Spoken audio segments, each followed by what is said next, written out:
Hi brothers, it's the Clipper King returning, and as I told you on the Indiana Jones review, I'm going to be a bad Invincible reviewing motherfucker this week. I got the Indiana Jones on Monday, as I said. This bitch has come in Wednesday afternoon. Superman flies into town tomorrow, and Captain America should be arriving on Monday or Tuesday at latest. So yeah, you better be sticking with Clipper King. I hope I'm not boring you to death. I'm going to crack on with this review. I'm going to cut some film in and tell you my thoughts on it, show you how I'm going to pose it, and maybe do a little comparison with the DX02, and we'll find out where we get to. So I'm just going to fire straight off, score up the source material. On the I've already done the DX01 and 02 reviews. I think I did the Dark Knight 5 out of 5. I could be wrong. The Batman Begins, I do really like it, but I'm not sure if I can give it a 5 out of 5. Just for a simple reason is, it was just a little bit slow for me. So I'm going to give it, I know Dean Knight will want to cut my ball bag off and fucking munch on them for breakfast, but I've got to say, I'd be a little bit tight, but I'm only going to give the source material on Batman Begins a 4 out of 5. Right.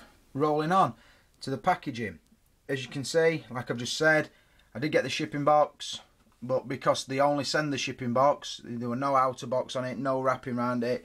They stick the fucking delivery labels all over it. So I have got a shipping box for it, but it's not in best condition. And like I said, there's not a great deal of support. I think Sideshow need to fucking check the scent on that one. Like I say, it's the first time I've used them. Luckily, the box inside wasn't too damaged. But yeah, sort your act out, Sideshow, you fucking cheap bastards. So yeah, that's the outer box. And this is the figure box. Because I pulled it forward, I'm sort of filming it towards light, so sorry for any glare, brothers, but you've probably seen this box anyway. Pretty basic front cover, not too keen on it if I'm honest. I do sort of like the Sideshow exclusive sticker because I've not got one. Oh, I have, sorry, the Wilf's got one of them. Predator's Wilf figure. Like I say, I'll prefer a box with a picture of the figure on or something a bit more creative than that. Obviously, it's the harness straps. It looks alright and it's raised, but you're not going to fucking... You're certainly not going to ejaculate in your pants when you see it. It's not that exciting. But, trying to this bitch one-handed. Did get a little dent in that corner. I don't know if you can see it, but I'll thank fucking Sideshow for that when I see him. Obviously, pull that out. Inside the lid. Hey, there's a Clipper King. Shamon. Sorry about that, brothers. The cape and a spare belt. Then you've obviously got the credit thing. Pull that out. And inside, you've got the delights of the figure. I have opened it, I have had a look, but I just wanted to, I've not posed it or anything. It's still got the wraps around it, so I'm going to do that. I'm going to say on the packaging on this one, nothing too exciting. It serves a purpose. It's in pretty good condition. I'm never going to go mental about it, but it's not shit either. So I'm going to give it a 3 out of 5. Right, brothers, rolling on to the likeness. And anybody who knows anything knows the major selling point on this figure. It is a figure that's been done before. Fair enough, it's got a few added extras, but like I said, the massive selling point was that fucking awesome head sculpt. So I'm going to leave that head sculpt on while I talk about the likeness. That's pretty much how it comes out of box. All I've done there is put the belt round him. Obviously took all the plastic off his feet, hands, from the belts and everything, the harnesses. That's kind of the what's referred to as the first night out scene. So as you can see, the head sculpt, no debate on this one, boys. This one's not Indiana Jones. It's not some say yay, some say nay. This is fucking 100% yay. That's Christian Bale, my brothers. Awesome piece. Definitely a top head sculpt. Can't even doubt that. No naysayers crowing on that one. So yeah, don't have to say too much about that. So obviously we'll see the other poses, the other things you can do with the figure as we move on. But the likeness, I couldn't give it anything. Oh, bit of finger there for you. I couldn't give it anything other than a 5 out of 5. Very, very easy 5 out of 5. Still on the likeness, boys.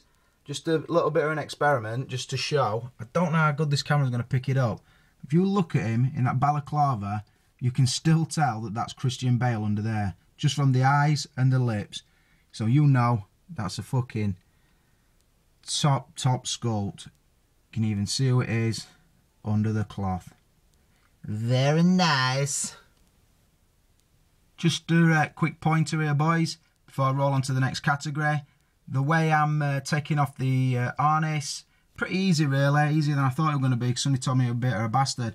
The ones that wrap around the leg, I've got a quick release clip, so I'll unclip that one. Same on the other side. And then in the middle, it has that like a big gold buckle. What I'm going to do is, I've undone that, as you can see. I'm just going to pull that through and then take it off each arm. So, yep, stick with me and we'll roll on to the next category.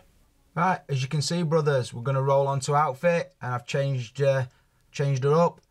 That's the full Batman Begins outfit. I'm not going to call it the Batsuit Begins version. I think that's a fucking stupid name. It's basically a revamped version of the Batman Begins.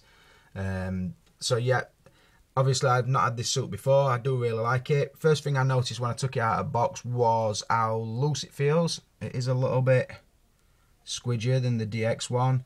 On the arms it does ruck up a little bit, but not annoyingly so.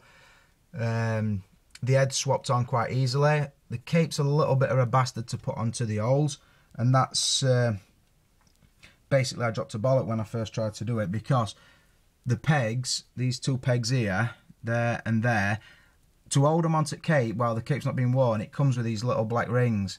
So you have to take that out and then push it into the little black rings that are on the inside of the suit. I don't think it actually presses through all the way into the true type. I could be wrong, but I don't think so. So if you've not removed, like I said, they're the little rings, you take them off and you push it straight in, and there's a set of them sort of sculpted on the inside of the rubber, and it just pops into that. So it's only holding to the rubber as I see it, and not the body. But yeah, the cape's an improvement on the DX one. It's still a little bit too thick. Doesn't really fall natural, but that's obviously because I've just got it set straight up. I will sort that out, and the pose I'm going to put it in, it's pretty much going to have it draped around him anyway, so not to worry on that. But all in all, it comes with two belts. This belt holds the batarangs, and it comes with another belt that doesn't have all the attachments on. This belt has the phone on it and everything. I'm going to be using that one, I think. Probably put the grapple gun on back like I've done with the other one. The hands swap out pretty easy, although when I did take the hand off on that hand, I actually pulled it off and the elbow joint come out of the upper arm. But I mean, it wasn't broke, it pulled out. I've clicked it back in now, pushed it in properly, so that could have been a big mishap, but it turned out okay for Clipper King. So yeah, I do like the suit. The knee pads are hard. The suit, actually, I don't think hinders this as much as it does the DX version. The DX version, you put it into a lot of poses and it just fucking, the strength of rubber just pops it back to a normal upright position, or mine does anyway. But yeah, really impressed with it. I think it's very screen accurate. Obviously a Batman specialist might tell me it's not, but it's good enough for me. I'm not a fucking nitpicker, not at all. If it looks close enough for Clipper King, I'm happy. So yeah, I do like the outfit. It's got a fucking cool vibe about it. The cape could be a little bit better, but they have improved on the older cape, so I'm still going to give it a 5 out of 5.